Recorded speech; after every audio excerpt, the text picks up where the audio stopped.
that there is no discussions within Contra Costa and Alameda County and Santa Clara, for that matter, of mandatory cutbacks. The what is the canary in the coal mine is always Marin County, and they depend completely on surface runoff and a couple of small reservoirs for a couple 100,000 people. And they are voting today on mandatory restrictions. Their goal is to cut back 40% of water. And so that means that they limit their customers to watering 1 day a week. So it's very serious in Marin. And I don't know where it's going to lead in terms of, our agencies here in Contra Costa and Alameda County. So if there's new information, please include that in the chat section or speak up at this point in time. So water situation is not good.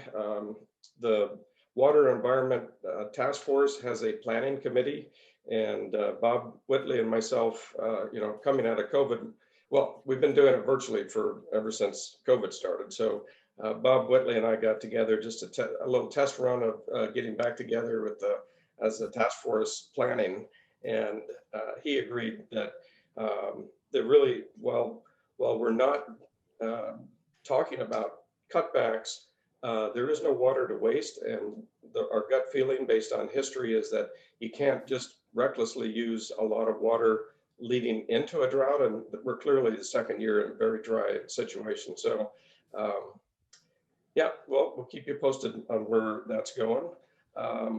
Also along the lines of the planning committee, just to name the players, we've got Lindy Lavender and Kristen Conley often attend. Dan McIntyre and George Smith are co-chairs.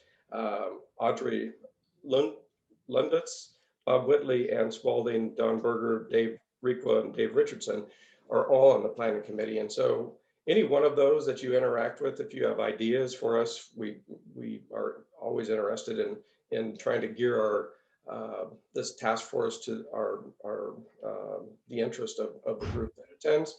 And so today, the group is being led by George Smith, and our focus is on Bay Area dredging. And so before we turn it over to George, Dan, do you have an update for upcoming meetings for us? Yeah, we're squared away on May 18th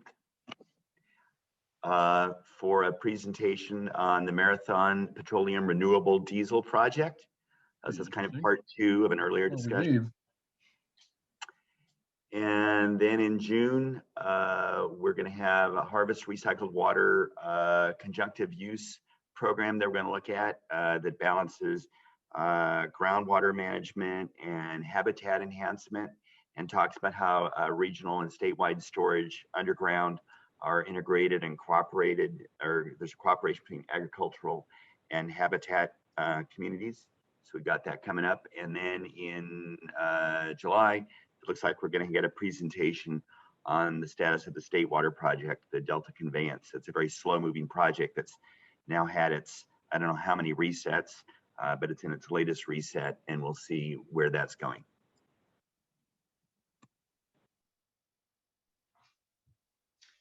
Okay. Thank you so much, both of you. George, I think it's all yours. All mine now. Well, it's my pleasure to introduce Stu Townsley. Stu, we thank you for being here today. Look forward to your presentation. Stu is a Deputy District Engineer for Project Management for the San Francisco District of the Corps of Engineers. He's responsible for the delivery of the district's planning, construction, and operation and maintenance, civil works, military and interagency and international services projects, in addition to oversight of the Clean Water Act regulatory program. In recent years, Stu was the Chief of Operations and regulatory for the South Pacific Division of the Corps of Engineers, and that was a $220 million annual program.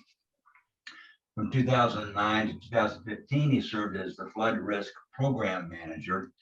His duties included integration of flood risk activities across core communities of practice and with outside agencies, and stakeholders. He also served as the flood risk business line manager and regional asset manager. And then previously, he was the chief of water management for the Sacramento district from 2005 to 2008. Sacramento Water Management is responsible for directing water operations at 17 core dams and overseeing partner flood operations at an additional 28 Section 7 dams in California, Utah, and Colorado. So with that, Stu, I will turn it over to you. And Lindy will be at the controls. And please proceed. We look forward to your comments. We'll likely have most of the Q&A toward the end of the session. Thanks very much again for being here. Well, thank you for inviting me. I always love talking about what cool stuff I've been able to do with the Corps of Engineers. It's a fascinating agency, and we touch a lot of things. Without further ado, appreciate being here, and I'm ready for a slide, Lindy. And George, yeah, I can see it. Thank you.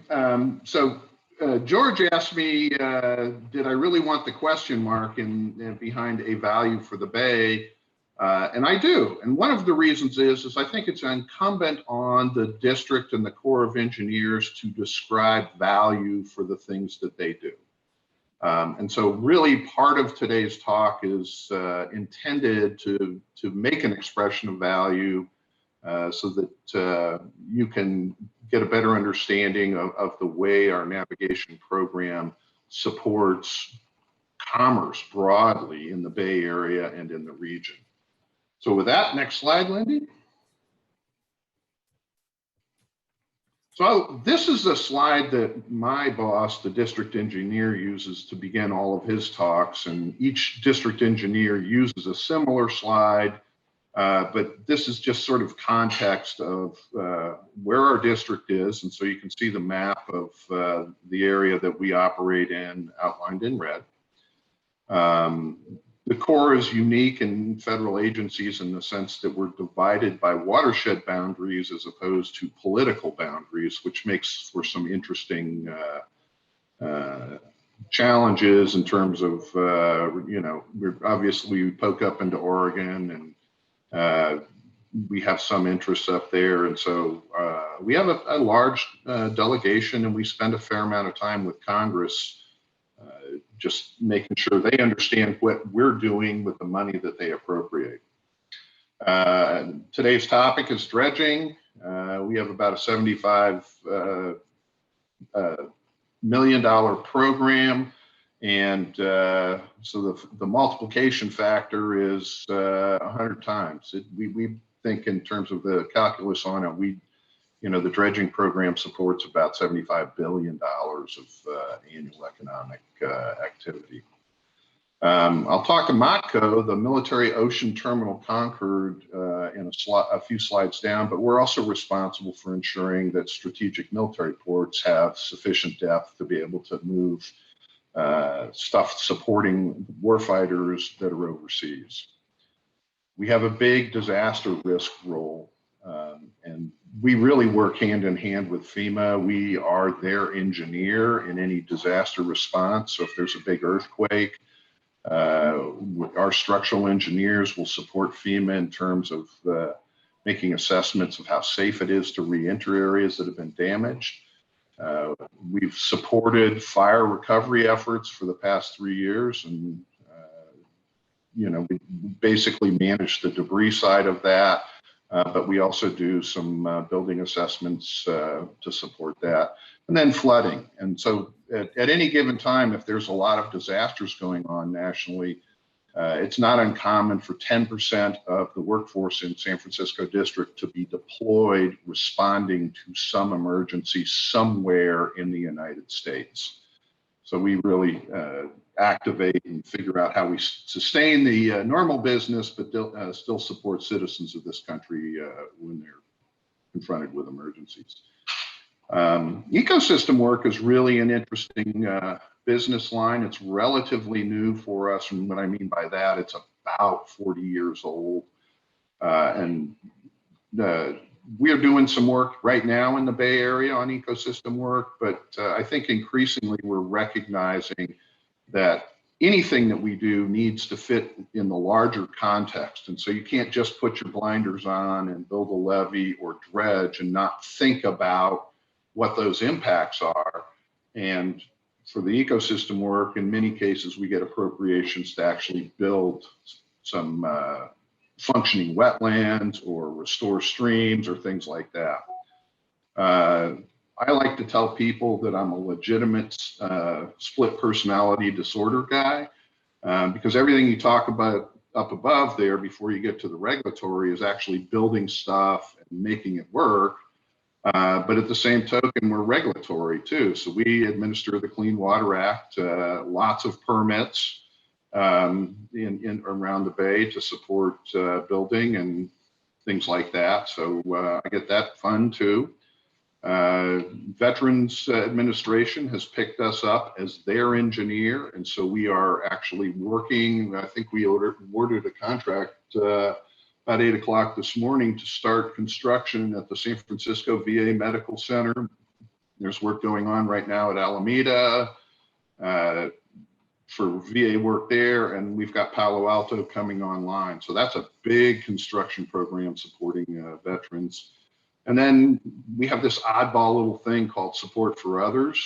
And two things that we're working on right now is doing a microgrid thing down at Moffett Field, down in Mountain View. Basically, it's intended to bring a big solar array to that facility and make sure that it's sustainable for energy. And then you may or may not know that there's a national lab at Lawrence Livermore.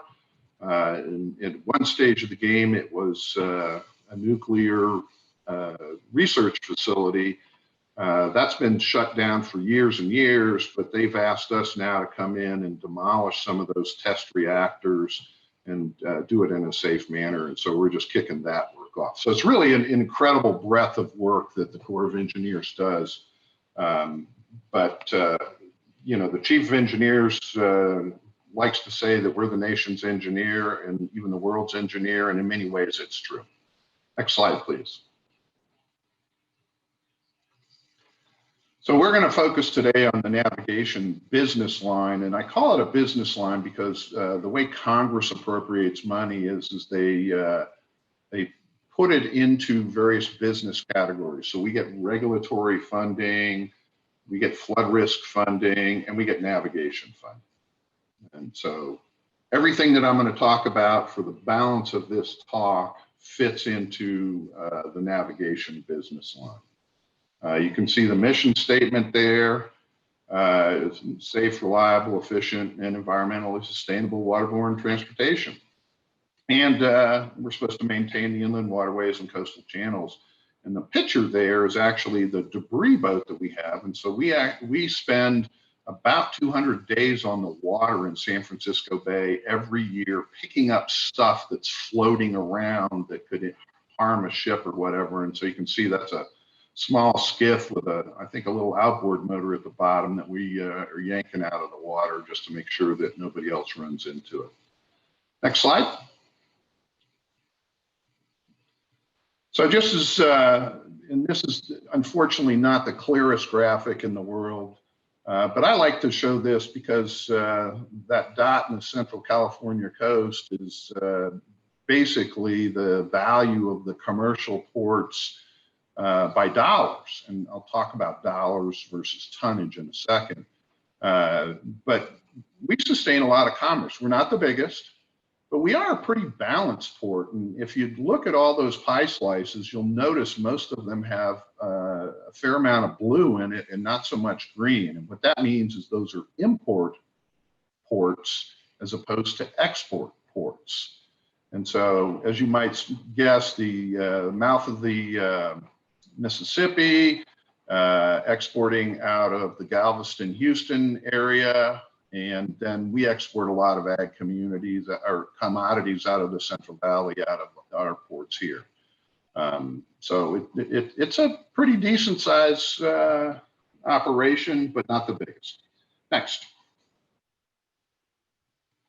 So here's the strategic ports, and I mentioned it earlier for MOTCO, and you can see at the Military Ocean Terminal Concord. Basically, that's a facility that's designed to handle munitions and be able to supply those munitions overseas. And they're heavy, and so you really can't transport it by air. The only way to get it overseas is to put it on a boat and move. And so there's a military base there, and we're supporting it by enhancing their wharves right now, and we expect to dredge the channel probably in 2023 for the first time in some time, because they're really just spinning this back up again, recognizing how critical it is to our national security stance. Next. So the dredging mission that the Corps of Engineers has, and you can see the list over on the right, and the insert there is some ports and harbors that we do up and down the coast. But this one today, I'm going to focus mostly on the bay. But we have a number of channels, and those are in the blue, and those are authorized by Congress, and we get appropriations typically annually, although Redwood City, for instance, is in every other year. And some of the smaller harbors, the Petaluma over the flats, things like that, don't get dredged as frequently. But we get appropriations to dredge those and make sure there's sufficient depth to handle ocean-borne commerce. Next. So this is a fascinating thing, because the Corps of Engineers at Congress's direction calculates the value of ports, not by the dollars of goods that they move, but by the tonnage. So really the #1 port in the Bay Area is Richmond. And you can see imports and exports, how much of it stays domestic in that, but that's largely petroleum-based products. So supporting the refineries by bringing raw materials in and then exporting refined materials out. So high tonnage port nationally, but you know, we're not the top ports, or none of ours are in the top, but they're all critical for the region. Port of Oakland is a big container, has a small bulk capability, but mostly handles TEUs. Then Stockton, interestingly enough, is the next busiest port in the area in terms of the tonnage, and it's a bulk port largely, and it's an exporter of ag commodities and imports all sorts of raw materials that are used in agriculture, and they have a number of tenants out there. An interesting channel, because we have to dredge right through the heart of the Delta, and as I'm sure you're all aware, the Delta has a lot of things going on with respect to California water. You know, are we going to build a tunnel under it? I guess is that, you know, they're still thinking about that. You've got fish issues with Delta smelt, you know, and how to manage that. So dredging through the Delta is always a bit of a challenge, but we've managed to do it at a time which doesn't impact the species, and you know, still sustains pretty strong commerce. Redwood City is the only really big bulk terminal in the Bay Area. And why that's important is if you're going to build, you need concrete. And that's where it comes in, and then it's shipped or trucked elsewhere so that people can manufacture concrete for it. And then on the other side of it, when you're taking down old infrastructure and whatnot, there's a lot of raw materials still left in that infrastructure that we recycle. And so the port of Redwood City ends up being the recycling point for many things in the Bay. There is a smaller operation in Port of Oakland doing the same thing, but you know, this is basically construction material management, both the import of it and the export of what would normally be trashed or landfilled years and years ago. But I noticed the thing down at the bottom is that the economic value is for Oakland alone is 60.3 billion. And this is coming out of a 2017 report that the Port of Oakland has. And getting dollar amounts for ports is a really tough thing to do because a lot of shippers don't like to provide that level of detail. And what ends up happening for a lot of the dredging that we do is it's subsidized by something that's called the Harbor Maintenance Trust Fund. So people who are bringing, or shippers who are bringing goods in to this country pay a tax into this Harbor Maintenance Trust Fund. And that tax then is basically doled out by Congress to support dredging and deep draft navigation. Interestingly enough, California generates about 40% of that tax, and we only get 8% of it back. So we're subsidizing through our ports a number of other ports around the country. But it's nonetheless tonnage, dollars, no matter how you count it, it's a huge economic driver. You know, it's I think pretty important that we keep it running, just because most everything that you buy in a store or whatever has likely come through a container at the Port of Oakland, the Port of San Francisco, the Port of Redwood City, whatever. So, Stu, just a quick question in relation to that total economic value. What is the annual appropriation to the Corps of Engineers San Francisco district?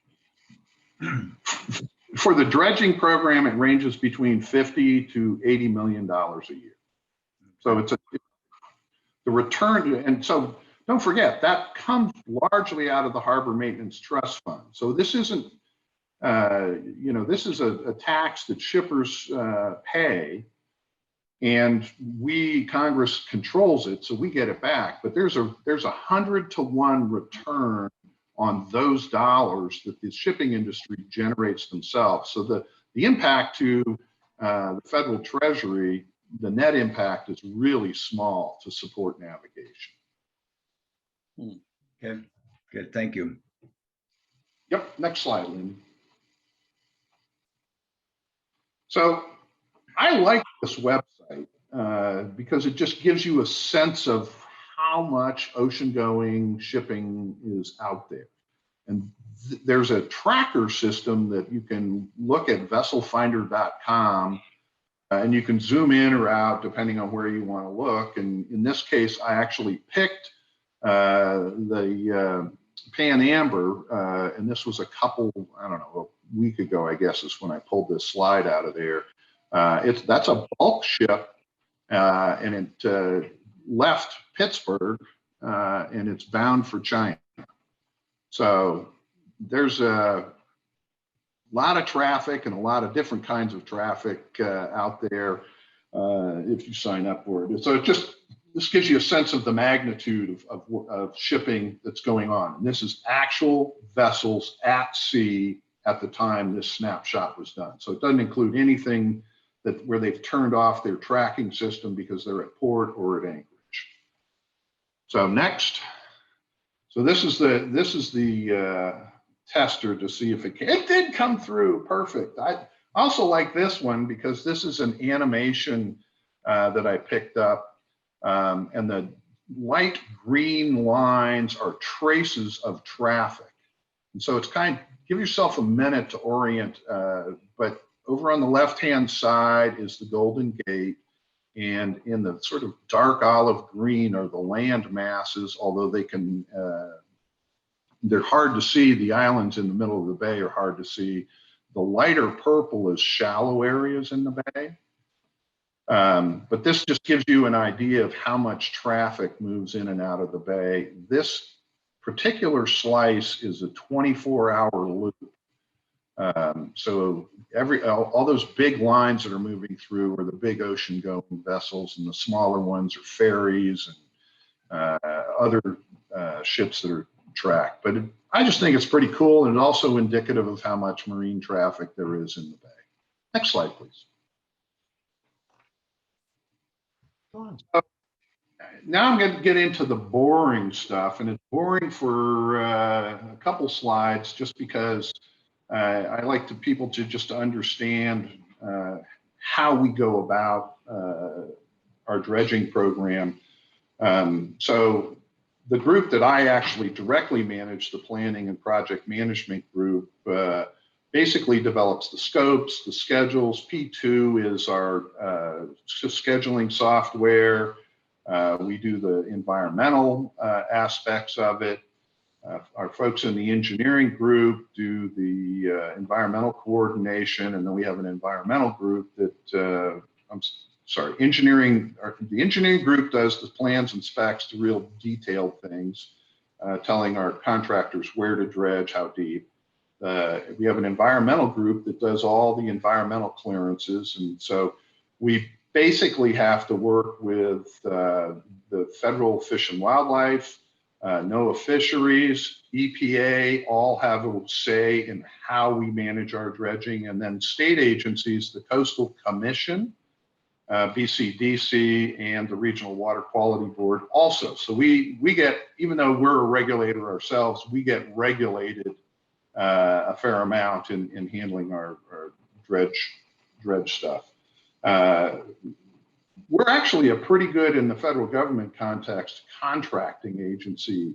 And interestingly enough, FEMA relies on us, EPA relies on us, other agencies come to us to manage acquisition stuff to support programs that they have. And then obviously we run our own shop. So a small shop in the district, but when we have 9 people in that shop, and we churned out something close to about $5 billion worth of contracts last year, just to give it a pulse of how big it is. The dredging, in the grand scheme of things, a relatively small slice, 50 to 80 million of that, $5 billion, but it's a pretty significant thing for the Bay.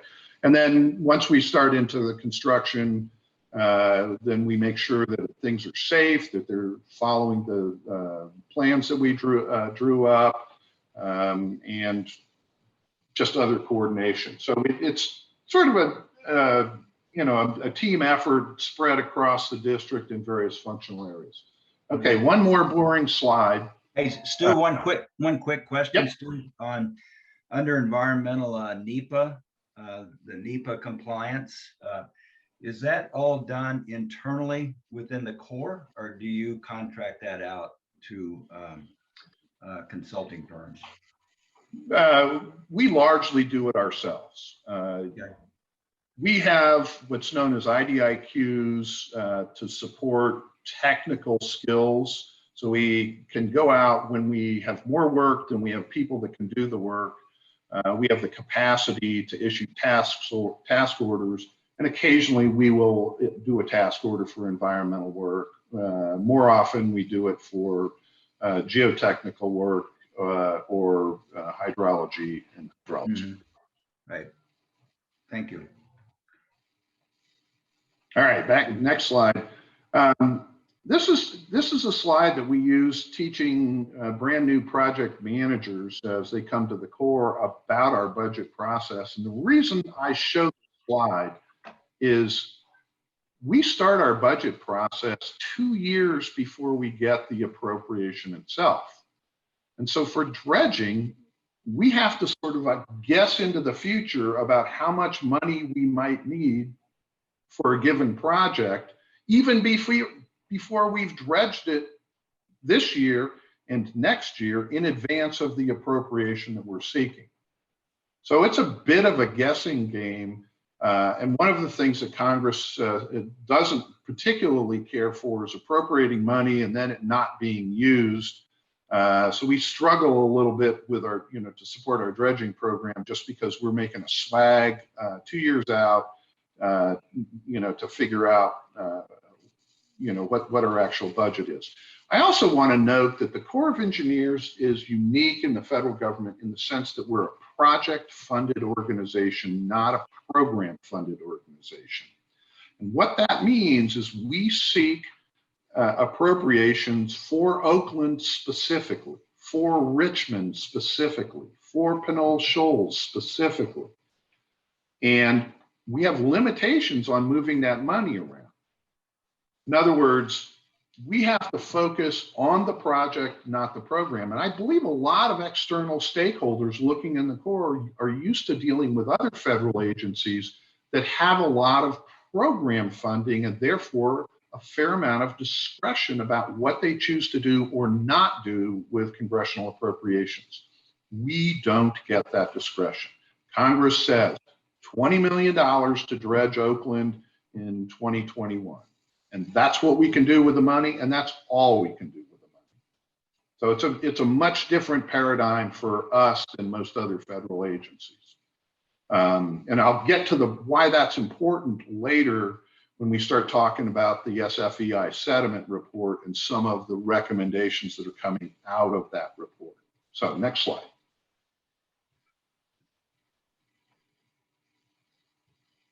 So one of the things that ends up being to folks who are insider baseball about the dredging industry, this federal standard or the base plan gets to be, a little bit of contentious. And basically what it says is that we have to use the least costly alternative for dredging that's sound engineering and meets the environmental standards established by, and this is the 404B1 is the environmental law that we operate under.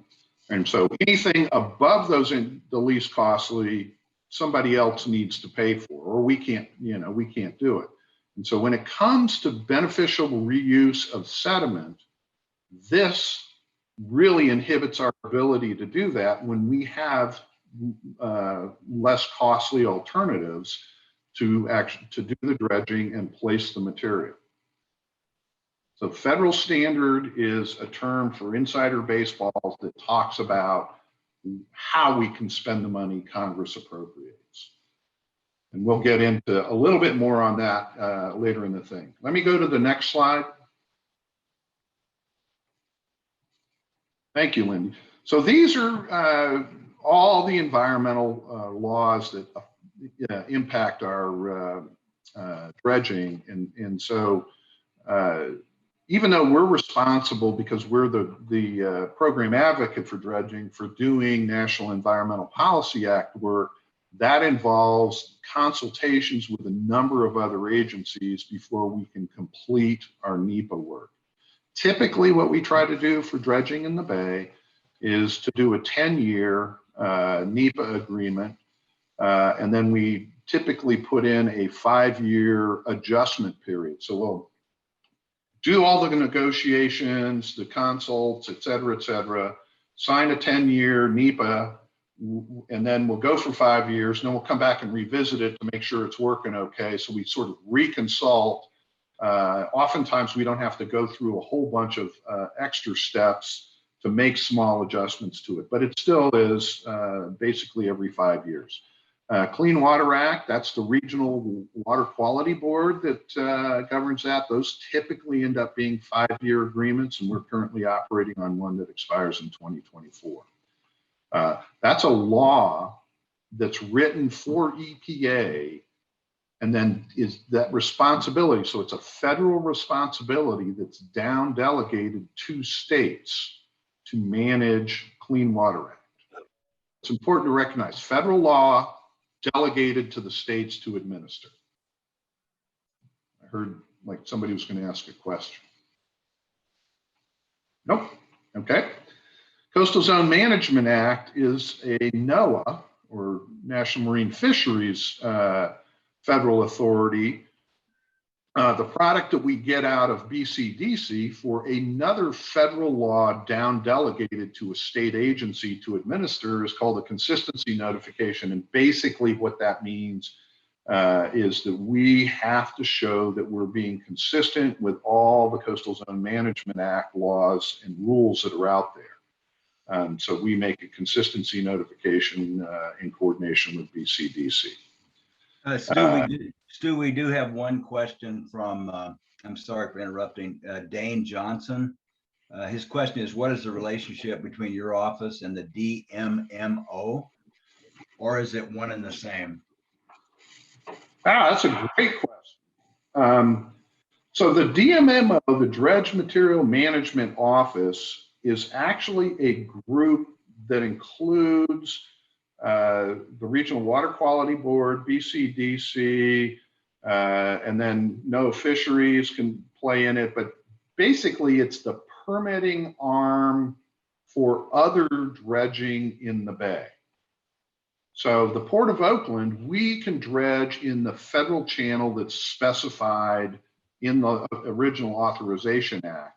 But if the port needs to dredge around their piers, they dredge on their own dime and they need to get regulatory clearance. And so we host the DMMO office, and we do it separate from our regulatory group as a way to make it a more efficient process, to keep all the agencies together and aligned, so we can quickly process permit applications that come in from external agencies. Does that answer the question? Yeah, I'll let Dane reply if he would. Yes. Yes. No, that was great. Thank you very much. You bet. So ESA and the Magnuson-Stevenson's Fishery Act, again, more regulatory things that we have to basically go through. It doesn't impact us as much. The ESA piece of it does, but the Magnuson-Stevenson essential fish habitat, not quite as in a big factor in the bay as it is in other locations. So Humboldt, for instance, where we dredge, doing the essential fish habitat consultation takes a little bit more time. That's at the mouth of the Klamath there, and you know, it's an interesting, always to navigate that. Sediment suitability, lots of agencies have an interest in that, and basically what that means is if we dredge stuff that has heavy metals or other toxins in it, we have very specific requirements about where we can put that material. In general, it must go upland and it must be covered. So it is, in essence, we put it in a place where we don't think it's going to affect water supply. And currently, that material is going either to Cullinan, and I'll show you where these are, or Montezuma, which are the two permitted upland disposal facilities that we have.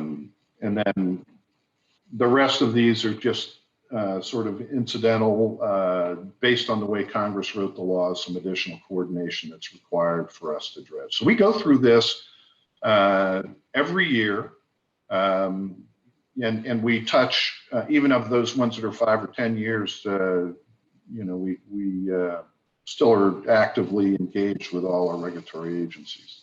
So I see Lindsay has a question there. But I couldn't see the question except to say, hi, Stu, and then she started. Yeah, so. I can, I'll just read it off the chat line. It just, Lindsay Crane from Chevron Richmond, WRDA 2020 provides more money, which is a schedule for providing additional HMTF funds from prior balances. Section 125 directs the Corps to maximize beneficial use of dredge material and new factors in determining the federal dredging standard. Goes on here. Do you know how this will be reflected in upcoming guidance and activity? I do not. And so one of the things, so Lindsay, it's a good question. One of the things that's interesting about WRDA is it's largely an authorization bill, not an appropriation bill. And so Congress gives us a boatload of authorizations broadly for our program. Pretty much anything that we want to do, we could do if we got appropriations for it. So the wrinkle, and you note quite rightly, that the HMTF is we're supposed to continue to use that, and we're actually at close to parity now, where we are spending as much money as we're taking in an annual cycle. There's still, and I think the number is just shy of $10 billion in the Harbor Maintenance Trust Fund that is not being used. So we're keeping pace with incoming receipts, but we're not spending the bank account that already exists on HMTF. And that will have an impact on how we fund dredging program in the future. But the 125, section 125 on beneficial reuse is basically an encouragement, but there's no funding that goes with it. And the Corps headquarters has not written implementation guidance, which is a really key piece of the puzzle before we can A, seek appropriations, or if we had appropriations, go spend those dollars. So does that answer the question, Lynn? Yes, Okay. thanks so much. Appreciate it. You bet. Let's go to the next slide.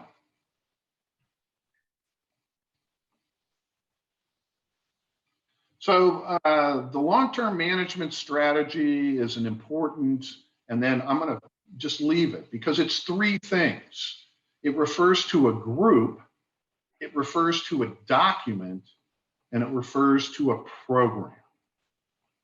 Okay, so the group consists of the Corps of Engineers, EPA, the Water Quality Board, BCDC, and the State Lands Commission, although the State Lands Commission doesn't play very much.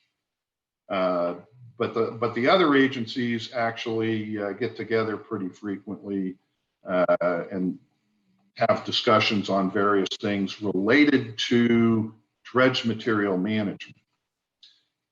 It's a document in the sense that there was an original agreement signed in 1990 and then revised in 2000 that set some goals, and you can see those at the bottom of the chart.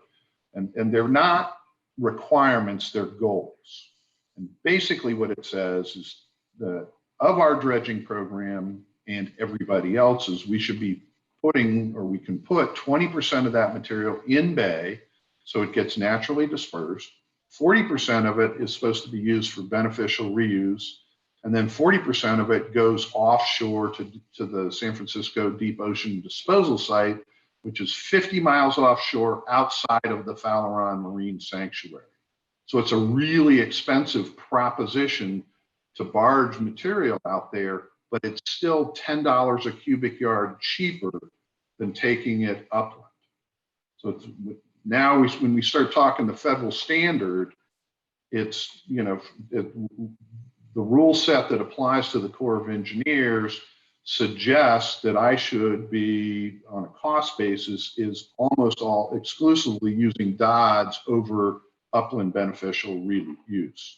And that's where the SFEI report is. And I'm going to talk in more depth about that in about 7 slides or so. And I'm going to go faster because I'm chewing up time here. All right, I think we can go to the next one. Work windows, this comes out of consultations. And the reason I have this slide in here is because dredging equipment is expensive. And we have work windows that are 4 or 5 months long.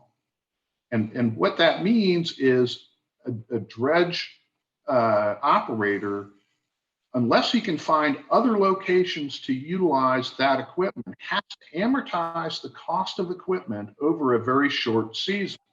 And most of the West Coast ports and harbors that we dredge have pretty similar environmental windows.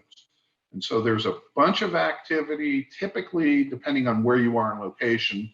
Sometimes it starts in the late spring and goes into midsummer. And for us in the Bay, it typically starts mid to late summer and goes into early winter. So there's 4 or 5 months that these dredge operators cannot use their equipment, but they must amortize their costs over it. It's one of the reasons why San Francisco Bay is the most expensive dredging location in the country by a long shot. Next slide. Just so you know what we're talking about, there's a couple different methodologies. We use this predominantly in the Bay of the Clamshell, and what it is basically is a crane put on a barge with a big bucket at the end of it, and that bucket's dropped down into the bottom of the channel, picks up a bunch of dirt and dumps it into a scow, which is that open vessel you can see next to the crane in the left-hand photo. And then you put material in there.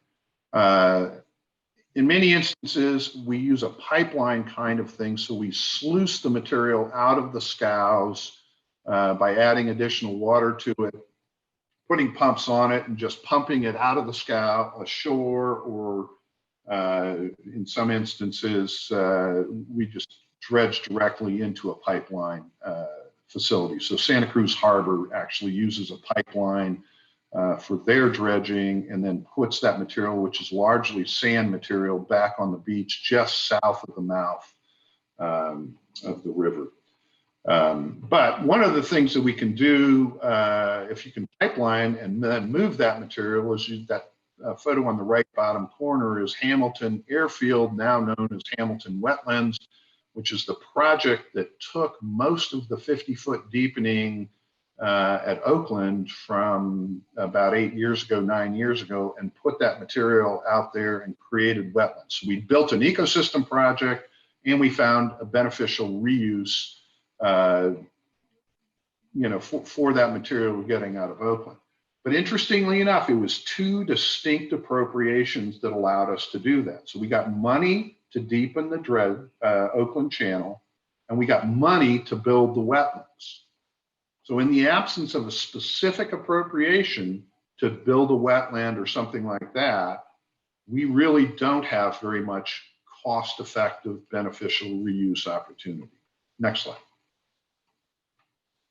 The other thing, and we're currently in a lawsuit with BCDC and baykeepers because we prefer to use a suction hopper dredge, and that's the Essayon. It's a Corps-owned vessel that operates out of Portland District that typically comes down and dredges out of Richmond or Pinole Straits. And basically what it is, that arm on the right is a large sort of scoop with a suction head on it that allows us to drop that arm onto the bottom of the channel and suck up material and put it into a hopper that's contained in the middle of that vessel. It is 3 times as fast and 3 times cheaper than doing a clamshell. But BCDC believes that we shouldn't be doing that because they have some concerns on fish entrainment. They believe this is actually more harmful to the species. There isn't a lot of good science, in my opinion, on it. And one of the things when we start talking our DMNP, the regional DMNP, that we're going to look at is actually getting better science on what is more impactful to species. Is it a short-term suction dredge operation versus a longer-term clamshell operation? And we're going to do the right thing environmentally, but we also want to make sure there's good science to do that, just not speculation.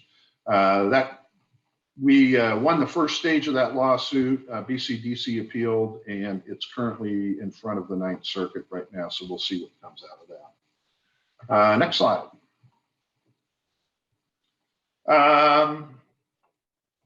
This is one of the things just on cost, and it's just a slide that I stole from our contracting chief. But basically, we use firm fixed price contracts, which allows various dredge operators to come in and say, we can dredge this for X amount of dollars. And under those kinds of solicitations, we pick the lowest cost bidder. And so ideally, we get 2 or 3 bidders. We are getting them this year.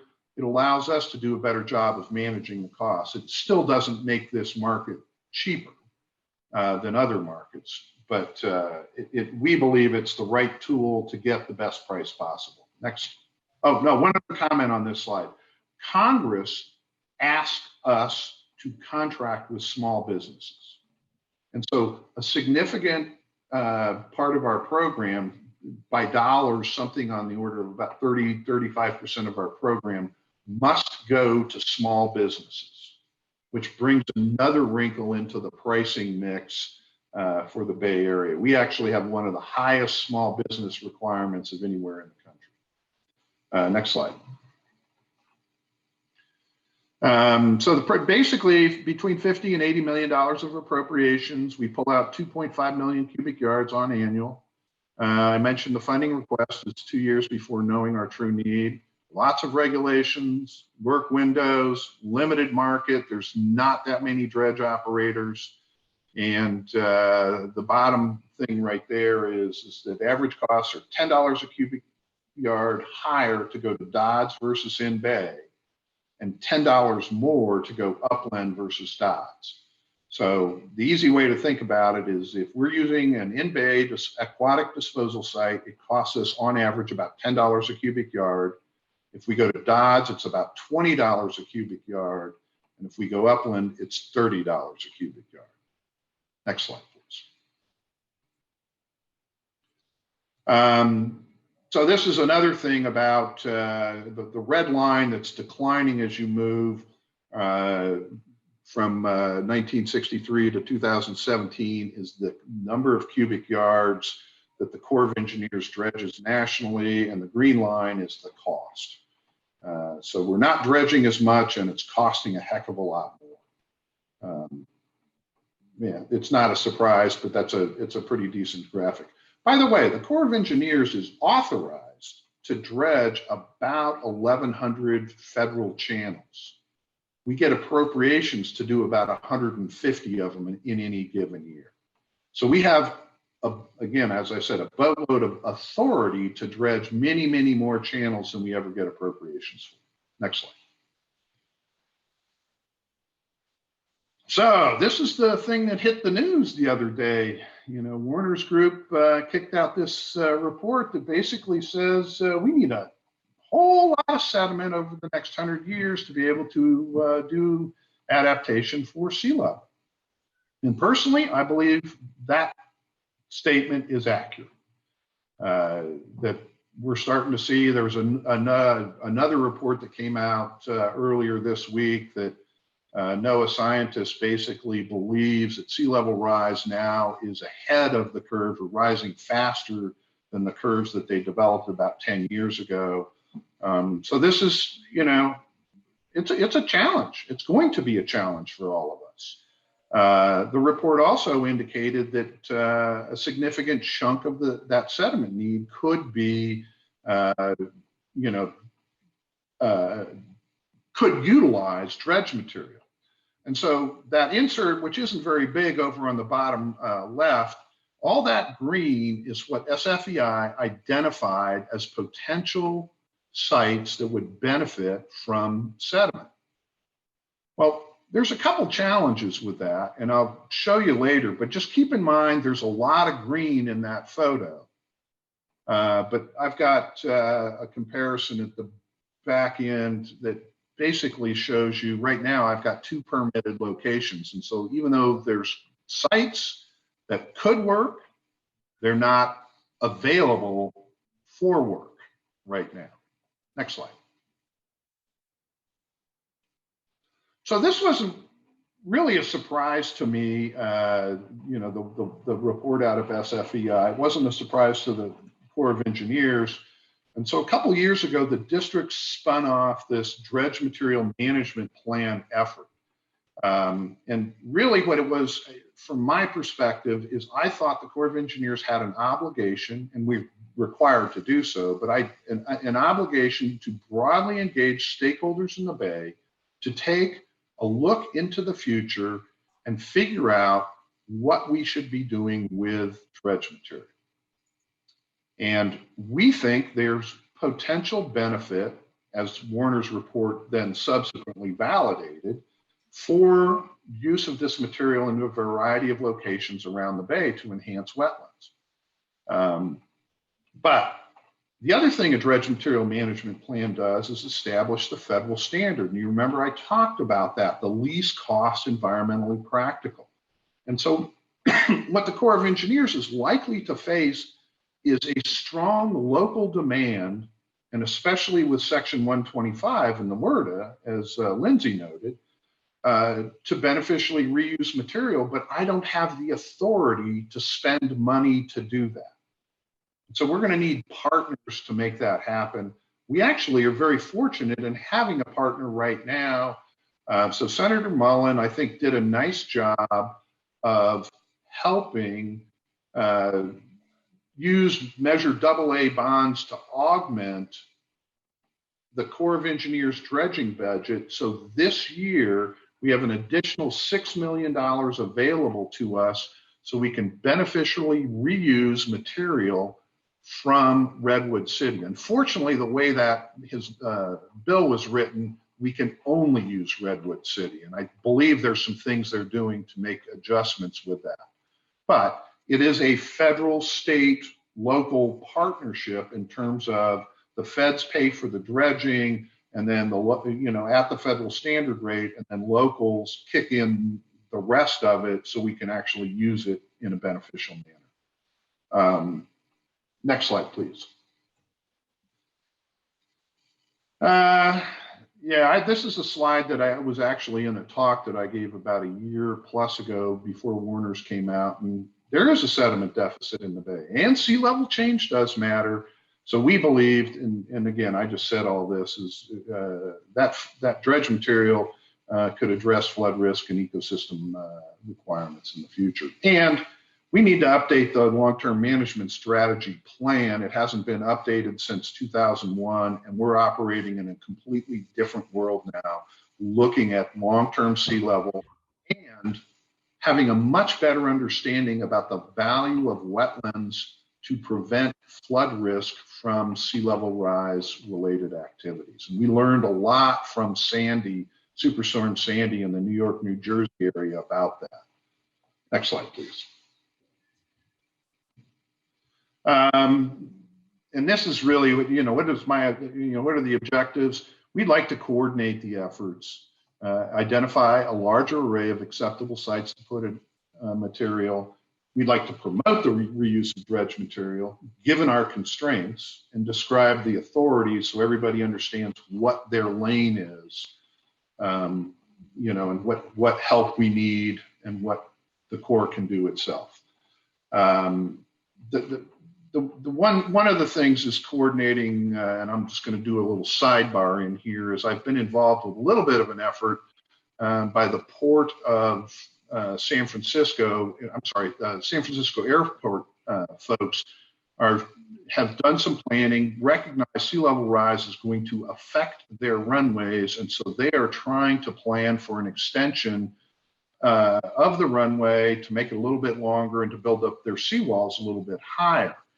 And there's been some discussions about developing some regional mitigation banking sites. But we're, right now struggling because every regulatory agency is given a charge to look at a very specific issue.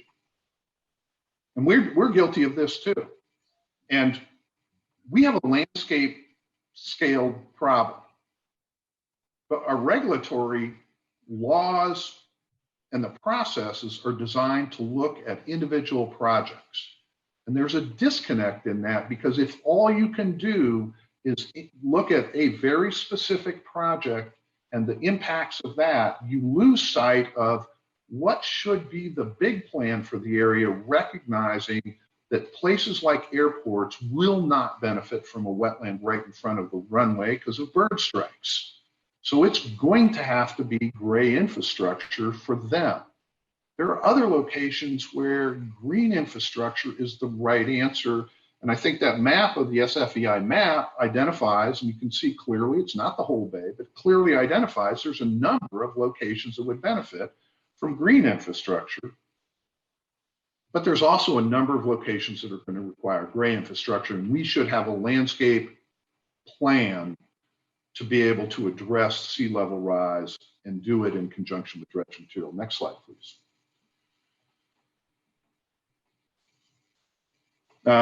So there's a little bit of history in here. We worked on a dredge material plan for about 6 years, and then we stopped. And I don't know why exactly we stopped, but we did. And when I came to the district 2.5 years ago, this was one of my primary targets, is to restart this effort. And so we've done that.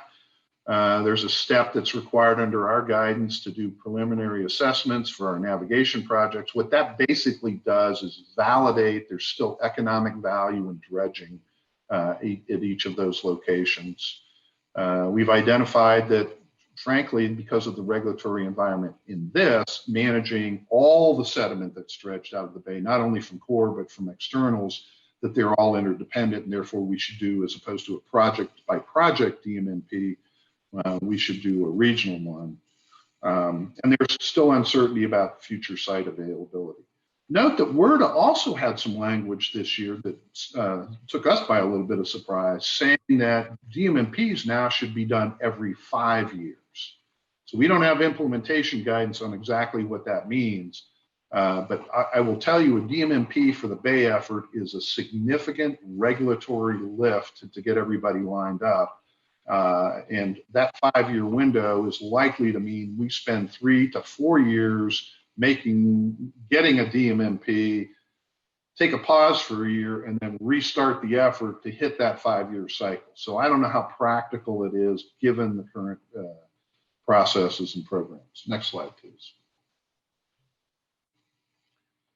I'm really big on this because I believe the Corps of Engineers is a public entity, and we should strive to get input from everybody. And to that end, that's one of the reasons I accepted this talk, because I think it's important that I, representing the district, get out there and talk about what the Corps of Engineers is doing, what we're thinking, and make sure, to the extent I possibly can, folks are aware of what we're doing with either harbor maintenance trust funds or Treasury money to support the core program. So I'm very, very committed to a publicly open process. The LTMS agencies have not been quite as supportive of that as I had hoped, because they thought that would belong inside the LTMS. And, you know, so that's me. And that's me personally pushing that to be as transparent as we possibly can. So to be clear, if you're those agencies, you can come to me and I'm happy to talk to you more. Mm-hmm. Stu, just on that topic, the SFEI study, I guess the question is, when they were going through their process of preparing, doing the research, planning the study, was there any, you know, interactive communication, you know, with the Corps in that regard? I guess the question falls within the subject matter of communication and coordination. And if not, how can that be enhanced in the future? You know, whether the communication is more open. So I think as SFEI got deeper into that particular effort, and I think with the atlas that they put out about 1.5 years ago, you know, talking broadly about land use and things that could be done to enhance environmental outputs from the Bay, they increasingly started to recognize that the Corps was the federal agency that had the authorities, maybe not the appropriations, but the authorities to deal with many of the topics that came up, both in the adaptation atlas and in the sediment for survival reports. As a result, I think we started reaching out to them a little bit. They started reaching out to us just recently. So it's not like we've never talked. We've never sort of formally talked. And I think we either have or soon will bring SFEI under contract through our Engineering and Research Development Center, so that we have a local science agency supporting the national science side of the Corps of Engineers and looking at some of the questions related to dredge material management. So fish entrainment would be one, validating what we call nearshore replacement. In other words, dumping material in bay adjacent to shorelines with the idea that natural tidal actions will help build up the wetlands that are there. We think that's a very promising possibility for some locations in the Bay. It won't work in all, but the better we understand the science, I think the better we can do it. So, I want to engage it with SFEI because I think they provide an important perspective. But I also recognize that for some, they may be perceived to be not a pure science agency and perhaps have a little bit more political bent than not. But they're the best, from my perspective, they're the best local science agency, and I want to make sure we're engaged with folks who do good science locally, because I think that's the responsible thing to do. Right. For the district. Yeah, the idea of including SFEI in the federal budget, that seems to make a lot of sense going forward. Yeah, it's not a lot of dollars, and it's not the district that's contracting with them, because the district isn't. We're focused on project delivery at a district level. We do a tremendous amount of research supporting, and to go back to that first slide, we've done our ERDIC, the Engineering and Research Development Center, looks at science related to all kinds of things: concrete, frost heaves for pipelines, ice jams in rivers. They look at high temperature and sand effects on engines. So we do a lot of warfighter supporting science. We also do a lot of civil science in the sense of, what is the best way to build up a wetland? How do you make it more resilient? So a lot of the products that are coming out in New Jersey and New York in response to Sandy have been shaped by ERDIC science, in terms of, we think these things will be cost effective and provide good return on investment. So that's a pitch for them. Let's go to what I think is getting close to the final slide. Lindy there, there we go. So here, I told you I'd come back to this. And so the small insert at the bottom is that clip out of the SFEI report of all the green locations that they think sediment, could be beneficially reused. And then the two purple locations on the North Bay are the only two permitted locations right now that I can go upland. There's a couple other purple ones, and so there's one that's very difficult to see right off of Alcatraz, for instance. There's another one in San Pablo Bay that we can actually do aquatic in-bay disposal, and then there's a couple offshore for the San Francisco Mainship Channel just outside of the Golden Gate. The brown is stuff that is potential future placement sites, but they're not permitted today.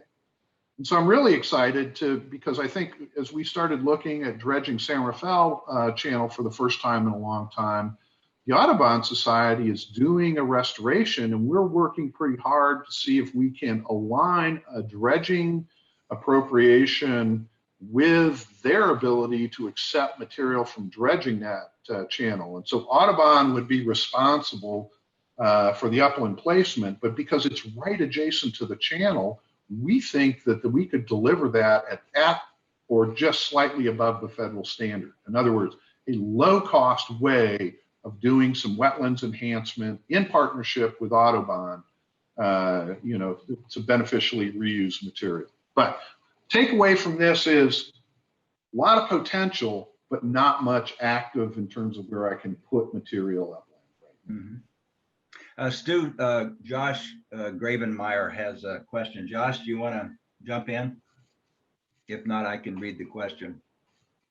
Yeah, I can. Hey, Stu. I actually had a couple. I put one down there earlier, but I'll read my second one first because it's more germane to what you're talking now. Is SFEI is already currently doing research, right? They get their their dredging fees and put it into a pool along with others, and they highlight research studies to do that will help policy issues. You were saying that getting SFEI under contract with Army Corps. My question is that would that provide them with additional funding, and then you would then be able to direct them to entrainment studies and the things that you would think that would help benefit the SEONs, et cetera, or is it a separate component of that and just go into the general pool? So a couple things. I am not aware of any direct Corps of Engineers funding out of our dredging program historically to SFEI. Now, through the LTMS, you do have a line item that funds annually, whatever it is, the 250,000 that goes into that pot. Yeah, but that's done under the LTMS group. And so one of the interesting things about the LTMS is we have a regulatory requirement to contribute, and then the LTMS group, not the Corps of Engineers directly, but the group of those 5 agencies, forests and state lands, doesn't play. They're the ones who direct the spending as opposed to us. And you know, I can get myself in big trouble in a hurry, but basically we fund, they direct. Is the way that, and that's how SFEI has received funds. So I don't look at it as being per se a direct contribution, because I don't have exclusive control over what they do with that money. Now, that said, we have some influence on it. By bringing them under contract, we are going to bring them in to look at very specific things.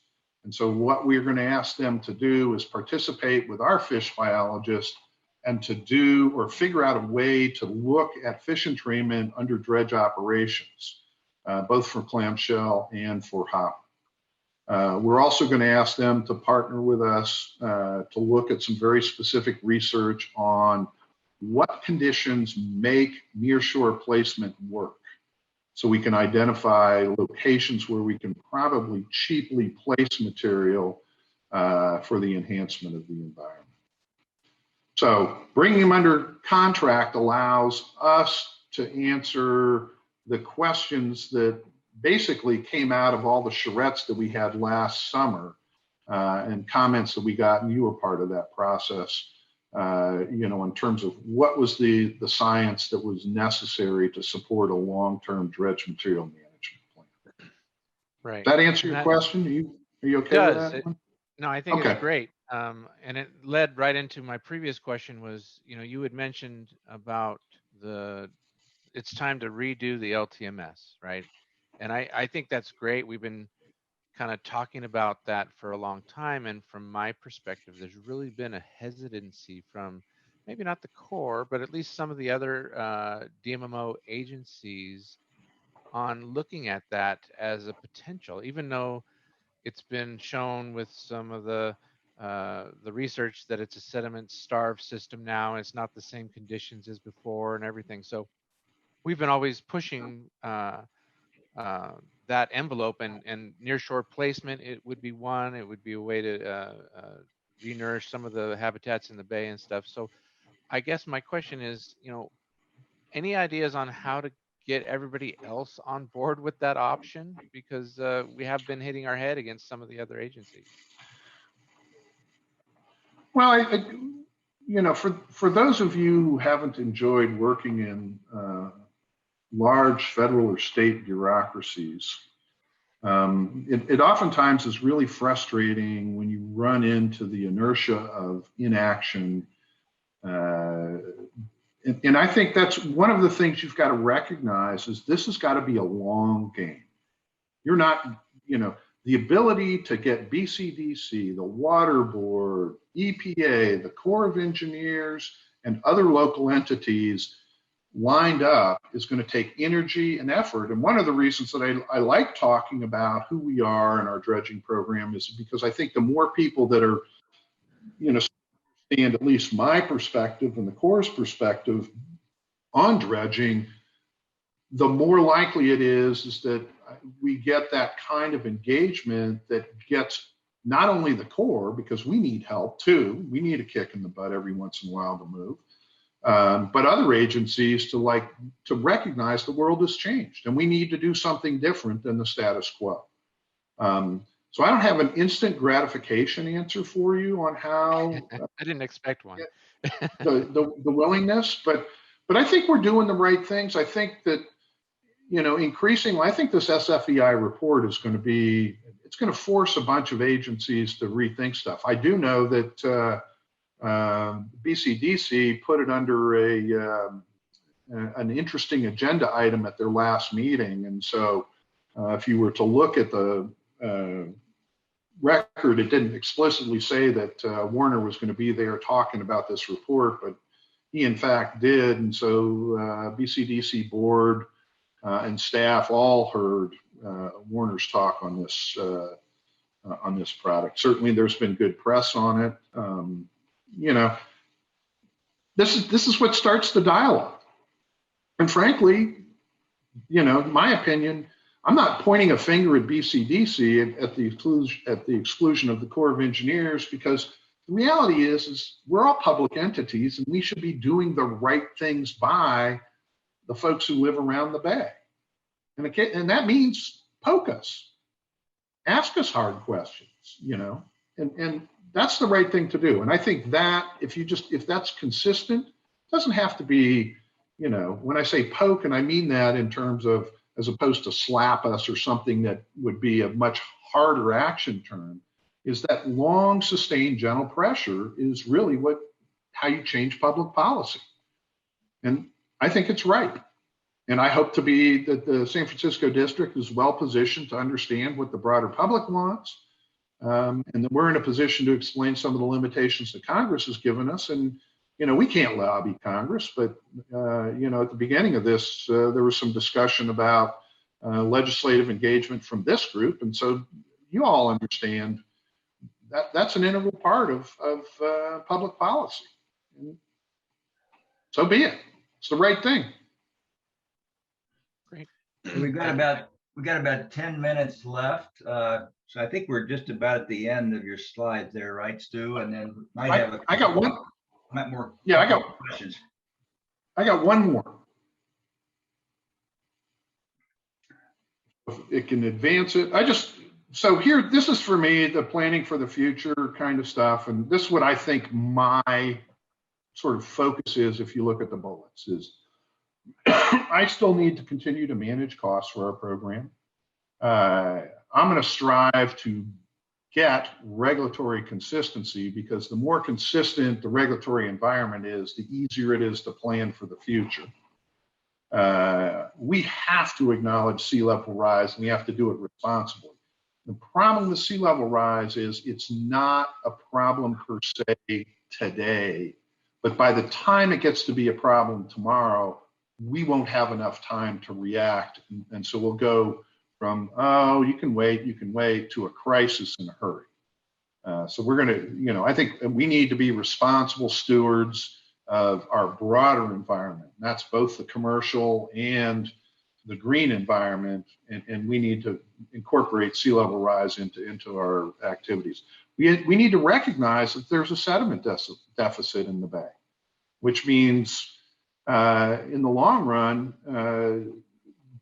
areas that are starved for sediment start carving away. That makes it even tougher to protect against sea level rise, because that material may be carted out to sea. And then finally, I just believe the Corps of Engineers is responsible. We need to sustain and enhance our natural environment. I think that just goes hand in hand with building infrastructure. And that's what we do. We do both of those things. And I think we should be able to blend the two. We should be able to incorporate engineering with nature constructs into Corps of Engineers activities to help us prepare for the future. And if you go to the next slide, that's the one that says, thank you, and I'm ready for questions.